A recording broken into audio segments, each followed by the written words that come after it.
Hi, I'm Scott Dennison, and this is Learning to Market Your Business on the Internet. Now, today we're going to cover the first part of this 7-part series. But what you can expect to learn for investing your time, which I really appreciate, is a whole variety of things related to marketing your business on the internet. So our first lesson, we're going to cover keyword research. Then we're going to get into marketing strategy. In the third lesson, we'll cover website structure. Fourth, we will talk about one of the topics that I get asked about constantly, which is search engine optimization, or SEO. Then we're going to get into other sources of traffic.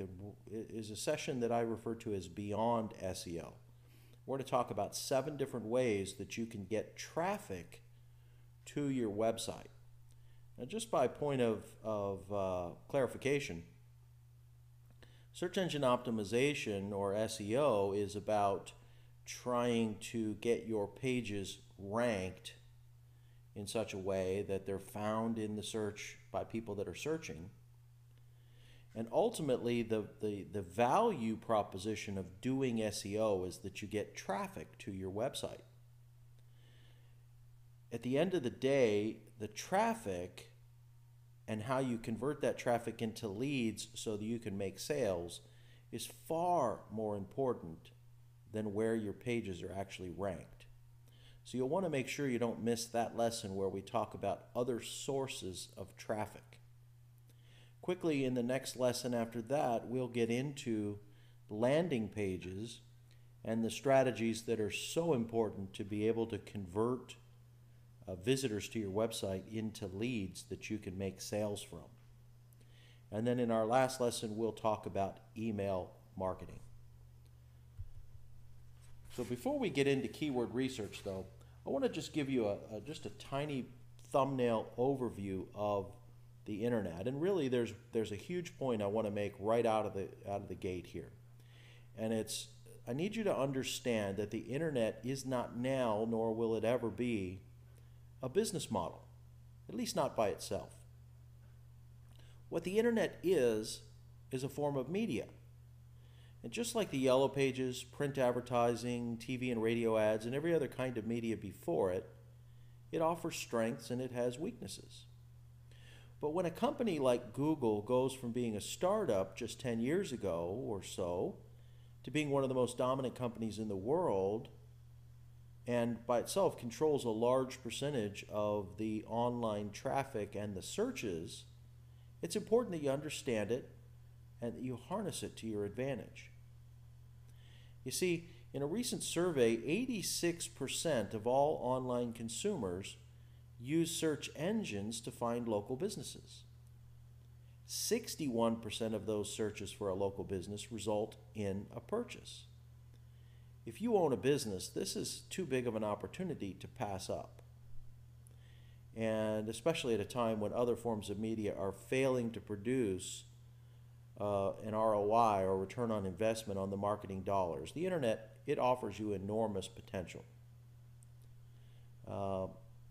I guess my problem with the whole thing, and this is kind of a caution I want to start you off with, is that when something like the internet becomes an essential way to market your business, there's going to be a world of vendors that show up to try to serve your needs, to try to help you. And some of these internet marketing providers are good, and unfortunately many are not so good. Now, I'm sure if you're at all like me, you get an inbox full of offers from internet marketing experts who are all seeking to help you to get to page 1 of Google. And many of these companies are going to offer to do miracles with your internet marketing for even for less than what others have told you the cost would be. And I'm cautioning you not to believe that. You see, you have to be cautious because many of these companies are doing business in foreign countries. They're well outside of the reach of United States law.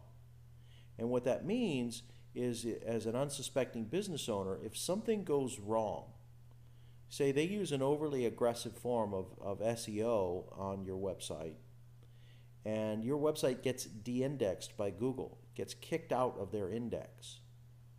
You'll end up having to build a new website and start over.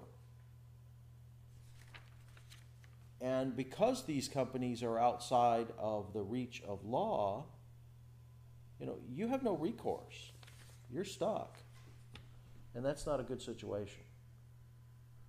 So with that, we're going to get started on keyword research. Part 1, keyword research. In my opinion, keyword research is the backbone of any successful attempt to add online marketing to the mix of ways that you're currently marketing your business. It's important for you to know that it's the pages of your website and not the website itself that Google and other search engines will index and rank in their search results. Any page that ranks in search engines does that for a keyword. Now, that's an important distinction. Many people think that their business itself, their business website, is what's ranking in the search engines.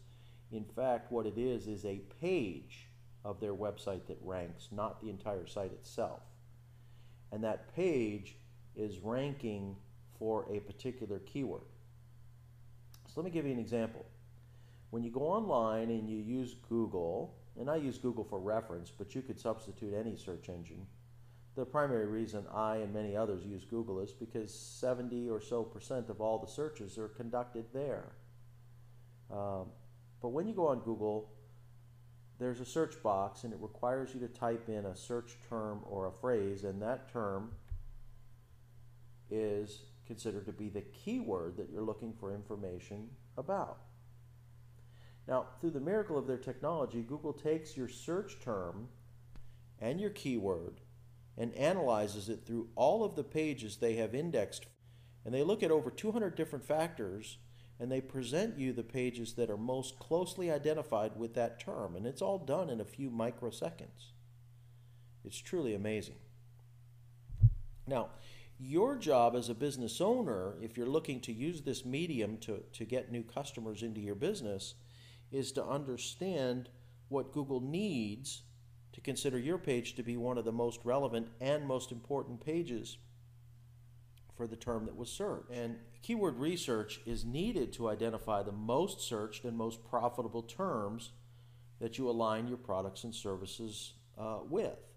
You see, people are using search engines to find information by and large.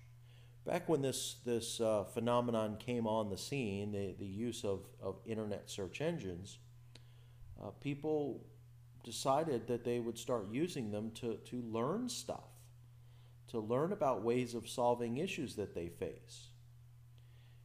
To this day, research indicates that people are not online, initially at least, they're not online looking to buy from something.